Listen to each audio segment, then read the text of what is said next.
കേരളത്തോടൊപ്പം നിയമസഭാ തിരഞ്ഞെടുപ്പ് നടക്കുന്ന സംസ്ഥാനമാണ് നമ്മുടെ തൊട്ടയൽവക്കത്തുള്ള തമിഴ്നാട്.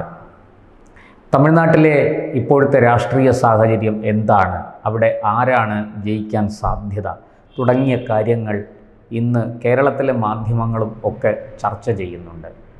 തമിഴ്നാട്ടിൽ സംഭവബഹുലമാണ് കാര്യങ്ങൾ.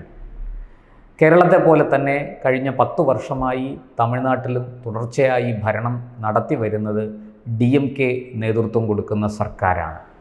MK സ്റ്റാലിനാണ് അവിടെ മുഖ്യമന്ത്രിയായി തുടരുന്നത്. ഒരു ഹാട്രിക് ചാൻസിന് വേണ്ടിയുള്ള ശ്രമത്തിലാണ് DMKയും സ്റ്റാലിനും.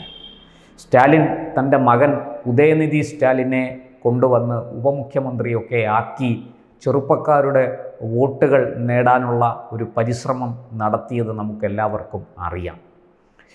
തമിഴ്നാട് രാഷ്ട്രീയം നമ്മൾ കരുതുന്നത് പോലെ കേരളത്തിലെയോ അല്ലെങ്കിൽ മറ്റ് ഉത്തരേന്ത്യൻ സംസ്ഥാനങ്ങളെയോ പോലെയല്ല.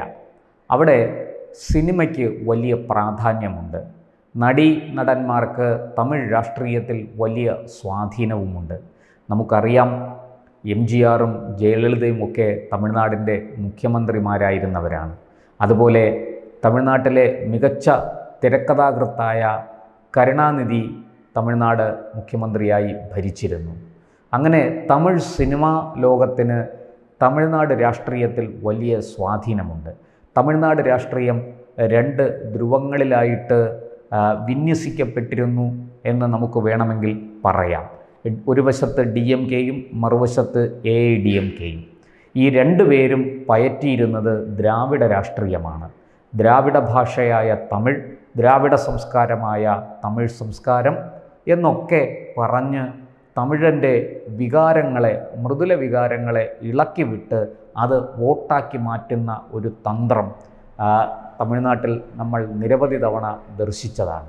കൂടെ ഈ സിനിമയുടെ താരപ്പൊലിമ കൂടി ആകുമ്പോൾ, അല്ലെങ്കിൽ വിണ്ണിലെ നക്ഷത്രങ്ങൾ എന്ന് കരുതുന്ന നടന്മാർ കൂടിച്ചേരുമ്പോൾ തമിഴ്നാട് രാഷ്ട്രീയം ആകെ ഇളകി മറിയും.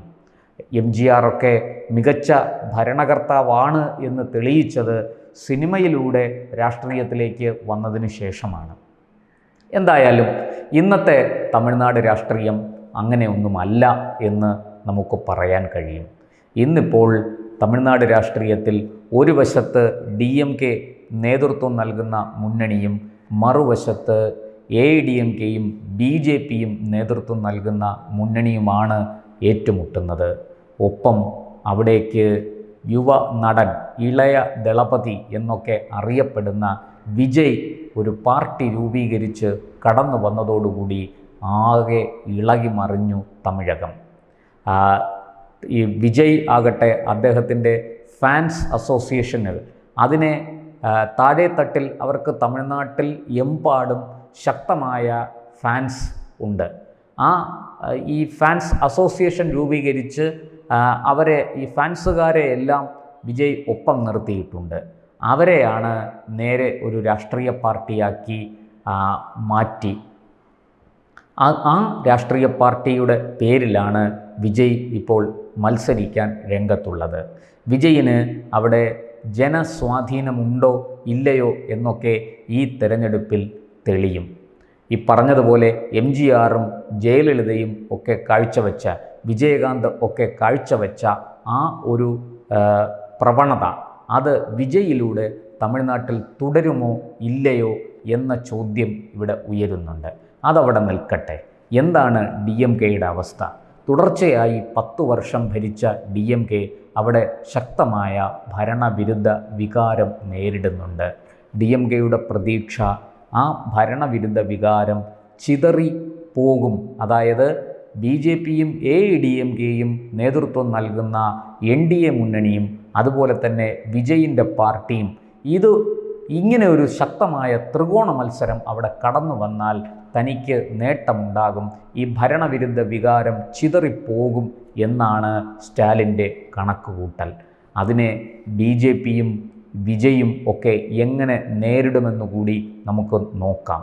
അതിനു മുമ്പ് തമിഴ്നാട്ടിൽ ഒരു ചെറിയ തരംഗമെങ്കിലും ഉണ്ടാക്കിയ ഒരു രാഷ്ട്രീയ നേതാവാണ് നടൻ കൂടിയായ വിജയകാന്ത്. അദ്ദേഹം ഇന്ന് ജീവിച്ചിരിപ്പില്ല. രോഗം ബാധിച്ച് അദ്ദേഹം മരിച്ചു. അദ്ദേഹത്തിൻ്റെ ഭാര്യ ഈ വിജയകാന്ത് രൂപം കൊടുത്ത പാർട്ടിയുമായിട്ട് രംഗത്തുണ്ട്. അവർ പക്ഷേ ഇന്ന് DMKയ്ക്കൊപ്പമാണ്. വിജയകാന്ത് ഒരിക്കൽ ജയലളിതയ്ക്കൊപ്പമായിരുന്നുവെങ്കിൽ, AIDMKയ്ക്കൊപ്പമായിരുന്നുവെങ്കിൽ ഇന്ന് വിജയകാന്തിൻ്റെ ഭാര്യ DMKയ്ക്കൊപ്പമാണ്. അതുപോലെ തന്നെ കോൺഗ്രസ് DMKയ്ക്കൊപ്പമാണ്. തമിഴ്നാട്ടിലെ CPIയും CPIMും DMKയ്ക്കൊപ്പമാണ്. അങ്ങനെ ഒരു ഇന്ത്യ സഖ്യം ഏതാണ്ട് അവിടെ നിലവിലുണ്ട്. പക്ഷേ DMKയ്ക്കൊപ്പം നിന്നിരുന്ന പട്ടാളി മക്കൾ കക്ഷി ഇന്ന് അവരോടൊപ്പമില്ല. അവർ ഇന്ന് NDA മുന്നണിയിലാണ്. പട്ടാളി മക്കൾ കക്ഷി തമിഴ്നാട്ടിലെമ്പാടും വലിയ കോലാഹലമൊന്നും ഉണ്ടാക്കാൻ കഴിയുന്ന ഒരു രാഷ്ട്രീയ പാർട്ടി അല്ല എന്ന് നമുക്കറിയാം. പക്ഷേ അവർക്ക് ചില മണ്ഡലങ്ങളിലെങ്കിലും സ്വാധീനം ഉണ്ടാക്കാൻ കഴിയും, വിജയിക്കാനും കഴിയും. അതുപോലെ മറ്റു ചില മണ്ഡലങ്ങളിൽ അവരും BJPയും AIDMKയും ഒരുമിച്ചാൽ അത് ചരിത്രമായി മാറുകയും ചെയ്യും. അങ്ങനെ ഒരു സാഹചര്യം അപ്പുറത്തുണ്ട്. ഇനി വിജയ് ആണ് ബാക്കിയുള്ളത്. വിജയ് ഈ NDA മുന്നണിയെയും DMKയെയും ഒരുപോലെ എതിർത്തുകൊണ്ട് നിന്നാൽ സംഭവിക്കാൻ പോകുന്നത് ഞാൻ നേരത്തെ പറഞ്ഞ കാര്യമാണ്. ഈ ഭരണവിരുദ്ധ വികാരം അവിടെ ചിതറിപ്പോകും. ഇനി വിജയ് DMKയ്ക്കൊപ്പം നിന്നാൽ എന്ത് സംഭവിക്കും? വിജയിൻ്റെ തോളിൽ ചവിട്ടി DMK വീണ്ടും ഭരണത്തിൽ കയറും. അല്ലാതെ മറ്റൊന്നും സംഭവിക്കില്ല. വിജയിൻ്റെ പാർട്ടിയെ DMK വിഴുങ്ങും എന്നുള്ളതാണ്. കാരണം DMKയ്ക്ക് ഭരിക്കാനറിയാം, രാഷ്ട്രീയ തന്ത്രങ്ങളറിയാം. വർഷങ്ങളായിട്ട് തമിഴ് രാഷ്ട്രീയത്തിൽ നിന്ന് പയറ്റുന്ന ആൾക്കാരാണ് DMKയിലുള്ളത്. അതുകൊണ്ട് തന്നെ വിജയിൻ്റെ പൊടി പോലും ഉണ്ടാകില്ല കണ്ടുപിടിക്കാൻ. ഇത് മറ്റാരെക്കാളും നന്നായിട്ട് തിരിച്ചറിയാവുന്നത് വിജയിന് തന്നെയാണ്. അതുകൊണ്ട് വിജയ് പെട്ടെന്ന് DMKയുമായിട്ട് കൈ കൊടുക്കാൻ സാധ്യതയില്ല. അത് മാത്രമല്ല, ഈ തമിഴ്നാട്ടിലെ കരൂരിലുണ്ടായ ആൾക്കൂട്ട ദുരന്തം, അതിലേതാണ്ട് 40ഓളം പേർ ആണ് കൊല്ലപ്പെട്ടത്. ആ കേസിൽ കൃത്യമായി വിജയിനെ കുരുക്കാൻ DMK സർക്കാരും തമിഴ്നാട് പോലീസും ശ്രമിച്ചു. ഒടുവിൽ അതിനെ സംബന്ധിച്ച അന്വേഷണം CBIക്ക് കൈമാറണം എന്ന ഹർജിയുടെ അടിസ്ഥാനത്തിൽ കോടതി അത് അന്വേഷണം CBIക്ക് കൈമാറി. CBI വിജയിനെ ഇതുമായി ബന്ധപ്പെട്ട് നിരവധി തവണ ചോദ്യം ചെയ്തിട്ടുണ്ട്. നമുക്കറിയാം, വിജയും കേന്ദ്ര സർക്കാരിന് നേതൃത്വം നൽകുന്ന BJPയും അതുപോലെ നമ്മുടെ പ്രധാനമന്ത്രി നരേന്ദ്രമോദി മുന്നോട്ട് വെക്കുന്ന വികസന ആശയങ്ങളുമായിട്ട് അത്ര യോജിപ്പിലല്ല. വിജയ് കേന്ദ്ര സർക്കാരിനെ പലപ്പോഴും ചോദ്യം ചെയ്യുകയും കേന്ദ്ര സർക്കാരിനെതിരായ നിലപാടുകൾ സ്വീകരിക്കുകയും ചെയ്യുന്നത് നമ്മൾ കണ്ടിട്ടുണ്ട്. അതുകൊണ്ട് തന്നെ ഈ CBI അന്വേഷണം വന്നപ്പോൾ അത് കേന്ദ്ര സർക്കാർ വിജയിനെതിരെ ഒരു ആയുധമാക്കും എന്ന പ്രചാരണം തമിഴ്നാട്ടിലെമ്പാടും നല്ലപോലെ നടന്നിരുന്നു. പക്ഷേ അങ്ങനെ ഒന്നും സംഭവിച്ചില്ല. CBI അതിൻ്റെ ശരിയായ മാർഗത്തിലൂടെ മുന്നോട്ട് പോയി. ഈ വിജയിനെ ഏത് നിമിഷവും വീഴ്ത്താൻ, ഏതടവും വിജയിനെതിരെ പ്രയോഗിക്കാൻ കാത്തിരിക്കുന്ന ഒരു കൂട്ടരാണ് DMK. അതുകൊണ്ട് തന്നെ വിജയ് വളരെ സൂക്ഷിച്ചാണ് നിൽക്കുന്നത്. വിജയിന് നല്ലവണ്ണം അറിയാം, ഒരു ശക്തനായ കരുത്തനായ ഒരു സുഹൃത്ത് രാഷ്ട്രീയത്തിൽ എപ്പോഴും വേണം എന്ന് വിജയിനറിയാം. അതുകൊണ്ട് തന്നെ വിജയിൻ്റെ പാർട്ടി NDAയിൽ അംഗത്വം എടുക്കാൻ ഉള്ള ചർച്ചകൾ ഒരു വശത്ത് നടക്കുന്നുണ്ട്. പലപ്പോഴും അത് പല രീതിയിൽ മുന്നോട്ട് പോകുന്നുണ്ട്. ഈ അടുത്ത സമയത്തും ഡൽഹിയിൽ അത് സംബന്ധിച്ച ചില ചർച്ചകൾ നടന്നു. ഏറ്റവും ഒടുവിൽ ലഭിച്ച വിവരമനുസരിച്ച് വിജയിന് NDA മുന്നണിയുടെ ഭാഗമായാൽ ഉപമുഖ്യമന്ത്രി പദമാണ് വാഗ്ദാനം ചെയ്യപ്പെട്ടിരിക്കുന്നത്.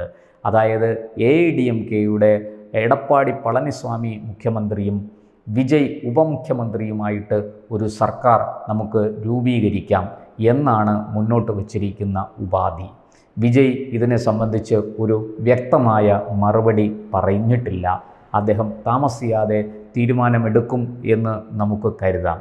ഒരു പക്ഷേ ഭരണവിരുദ്ധ വികാരം ചെതറിപ്പോകാതെ ഒരുമിച്ച് ചേർന്നാൽ അത് തമിഴ്നാടിനെ സംബന്ധിച്ചിടത്തോളം, തമിഴക രാഷ്ട്രീയത്തെ സംബന്ധിച്ചിടത്തോളം ഒരു വലിയ വഴിത്തിരിവാണ്. കാരണം DMK എന്ന പാർട്ടി മാത്രമല്ല, ദ്രാവിഡ രാഷ്ട്രീയം എന്ന ആ ഒരു പ്രതിഭാസം തന്നെ എന്നേക്കുമായിട്ട് തമിഴ്നാട്ടിൽ നിന്ന് അവസാനിക്കും. അവിടേക്ക് ദേശീയ ധാരയോടൊപ്പം നിൽക്കുന്ന BJP തുടങ്ങിയ പാർട്ടികൾ മുന്നോട്ട് വെക്കുന്ന ആശയത്തിന് വലിയ പ്രസക്തി ലഭിക്കും. തമിഴൻ്റെ ദേശസ്നേഹം നമുക്കെല്ലാവർക്കും അറിയുന്നതാണ്. തമിഴൻ ഉയിർ കൊടുത്തും ഭാരതത്തെ കാക്കുന്ന പ്രവണത അല്ലെങ്കിൽ ശീലം അല്ലെങ്കിൽ സംസ്കാരം ഉള്ളവരാണ്. പിറന്ന മണ്ണിനെ അവർ ഒരിക്കലും ചതിക്കില്ല. പിറന്ന മണ്ണിനേക്കാൾ സ്വർഗത്തേക്കാൾ ശ്രേഷ്ഠം പിറന്ന മണ്ണാണ് എന്ന് പറഞ്ഞ് പഠിപ്പിച്ച ഒരു സംസ്കാരമാണ് തമിഴ്നാട്ടിലുള്ളത്. അതുകൊണ്ട് തന്നെ ഈ വിഭാഗീയതയുടെ ദ്രാവിഡ രാഷ്ട്രീയം, തെക്കനെന്നും വടക്കനെന്നും തമിഴനെന്നും ഹിന്ദിക്കാരനെന്നും ഒക്കെയുള്ള ആ വേർതിരിവിൻ്റെ രാഷ്ട്രീയം എന്നേക്കുമായിട്ട് തമിഴ്നാട്ടിൽ നിന്ന് ഇല്ലാതാകുകയും പകരം ദേശീയധാരയോടൊപ്പം നിൽക്കുന്ന യഥാർത്ഥ തമിഴ് വികാരം അവിടെ അലയടിക്കുകയും ചെയ്യും. അങ്ങനൊരു രാഷ്ട്രീയം വരണമെങ്കിൽ DMK അവിടെ തകരണം. ആ DMKയുടെ തകർച്ചയിൽ ഒരു വശത്ത് ഈ പറഞ്ഞതുപോലെ ഭരണവിരുദ്ധ വികാരം ഏകോപിച്ച് ഒരുമിച്ച് വന്നാൽ അത് വലിയ വഴിത്തിരിവായി മാറും തമിഴകത്തിന്. തമിഴ്നാട് രാഷ്ട്രീയം ഭാവിയിൽ സംഭവിക്കാൻ പോകുന്നത് എന്നേക്കുമായിട്ട് ഈ ദ്രാവിഡ രാഷ്ട്രീയം ഇല്ലാതാകുകയും DMK പോലെയുള്ള പാർട്ടികൾ അപ്രസക്തമാവുകയും ചെയ്യും. അവിടേക്ക് BJP പോലെയുള്ള ദേശീയ പാർട്ടികൾ കടന്നു വരികയും അവിടെ തമിഴ് രാഷ്ട്രീയത്തിന് പുതിയ മാനം നൽകുകയും ചെയ്യും. എന്തായാലും വിജയിൻ്റെ തീരുമാനം ഈ വളരെ ശ്രദ്ധയോടെ ജാഗ്രതയോടെ സൂക്ഷ്മമായി നിരീക്ഷിച്ചു കൊണ്ടിരിക്കുകയാണ് രാഷ്ട്രീയ പാർട്ടികളെല്ലാം. നിലവിൽ BJP AIDMK സഖ്യം ഒരു വശത്ത് അവരുടെ കരുത്ത് കാണിക്കാൻ തയ്യാറായി നിൽക്കുന്നു. ഒപ്പം വിജയ് കൂടെ ചേർന്നാൽ അത് ഞാൻ നേരത്തെ പറഞ്ഞതുപോലെ ഒരു വലിയ സംഭവമായി തമിഴ്നാട് രാഷ്ട്രീയത്തിലെ ഒരിക്കലും നമുക്ക് മറക്കാൻ കഴിയാത്ത ചരിത്രമായി അത് മാറും. അങ്ങനെയെങ്കിൽ DMKയുടെ സ്ഥിതി പരിതാപകരമാകും. എന്തായാലും കാത്തിരുന്ന് കാണാം വിജയ് എന്ത് തീരുമാനമെടുക്കുമെന്ന് വൈകാതെ നമുക്ക് അറിയാൻ കഴിയും.